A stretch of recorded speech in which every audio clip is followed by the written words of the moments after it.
Oyo ezali TV Kalande. Oyo ezali TV Kalande.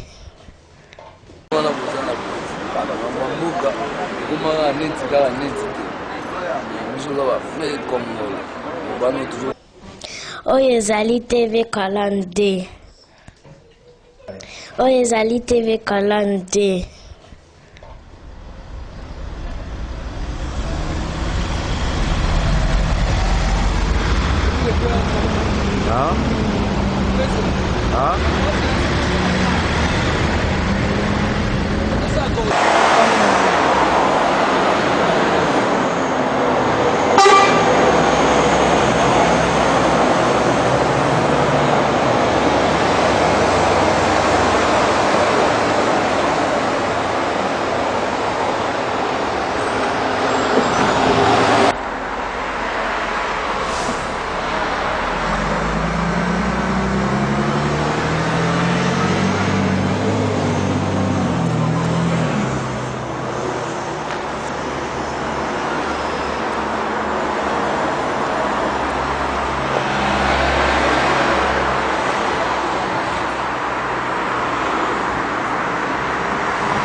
Président de MLC de Kinshasa.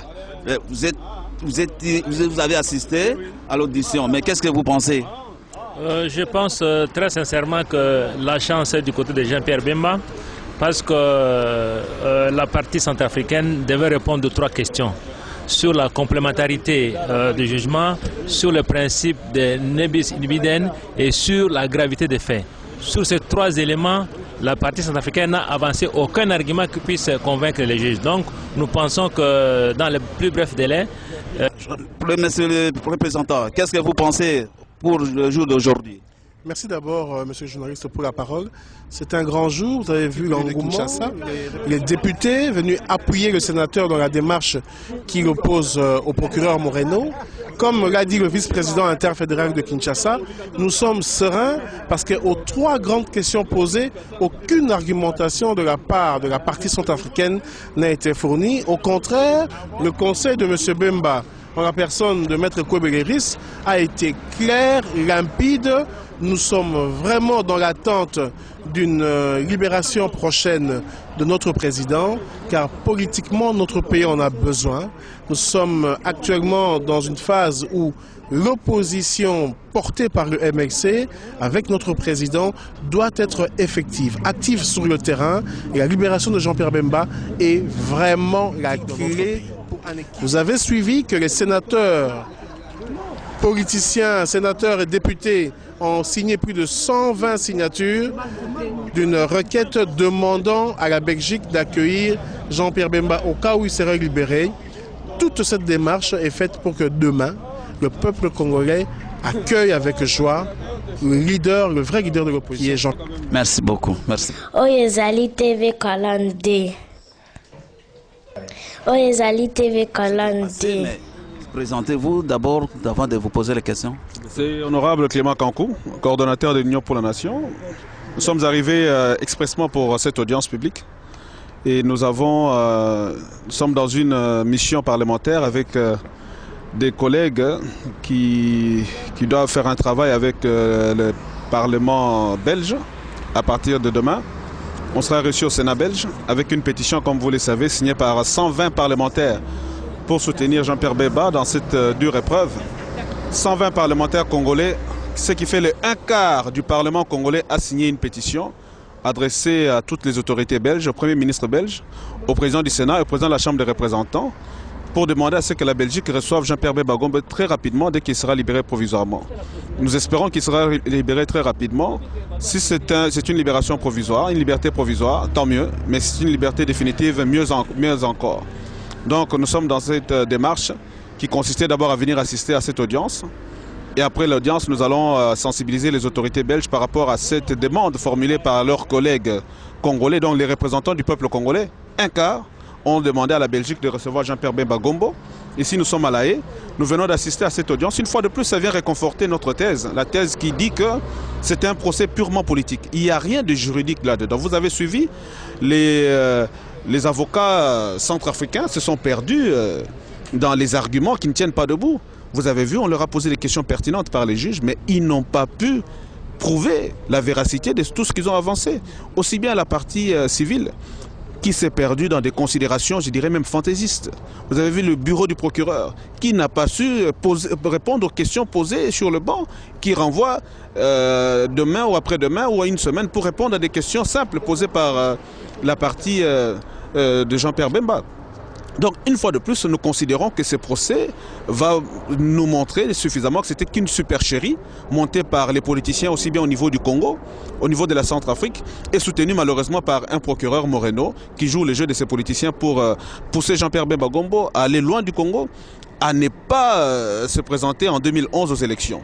Mais nous disons, nous l'avons dit, nous l'avons signifié. J'espère que l'opinion internationale va comprendre la décision du un quart des parlementaires congolais qui représentent 65 millions de Congolais qui demandent à ce que Jean-Pierre Bemba Gombo soit libéré et qu'il puisse retourner au Congo parce que c'est un Congolais comme nous tous. Nous sommes ses collègues parlementaires. Nous avons fait cette démarche par solidarité et surtout par respect du droit et puis surtout pour défendre la cause d'un fils du pays, ancien vice-président, qui a recueilli près de 42% de voix aux élections et qui jouit de la confiance, je dirais, aujourd'hui de 90% des Congolais. Donc c'est l'espoir du peuple congolais aujourd'hui qui renaît à travers ce que nous venons de suivre aujourd'hui, ce qui nous prouve à suffisance que ce procès va tourner très rapidement en faveur de Jean-Pierre Bemba Gombo, qui va retourner au Congo et que les Congolais vont finalement avoir le choix d'une véritable alternance, parce que vous savez, ceux qui sont au pouvoir aujourd'hui ont suffisamment prouvé leurs limites à pouvoir atteindre les aspirations et les attentes du peuple congolais, et que celui qui peut le faire, ce sera certainement celui qui viendra de l'opposition. Et en ordre de bataille, nous avons Jean-Pierre Bemba Gombo qui est naturellement le leader de l'opposition.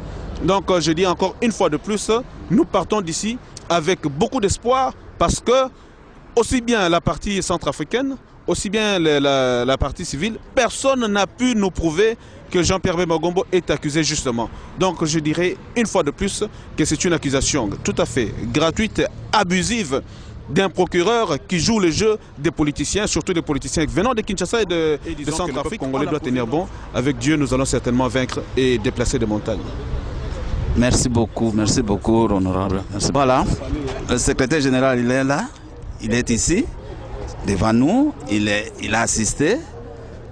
Secrétaire général, quel est votre avis d'aujourd'hui, ce qui s'est passé à la salle? Nous venons de vivre, moi j'appellerais ça du cinéma, pour voir les représentants d'un gouvernement qui ne connaissent même pas leur code de droit de leur pays, et que ce soit un avocat congolais qui va leur éditer les articles de leur code de droit.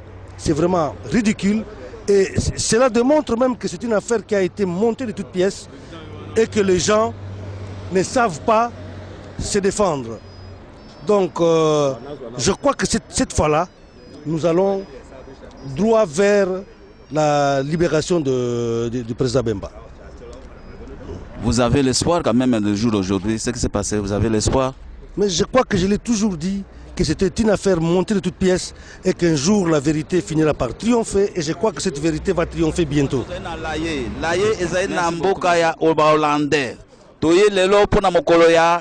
Audition, il y a le président Jean-Pierre Bemba.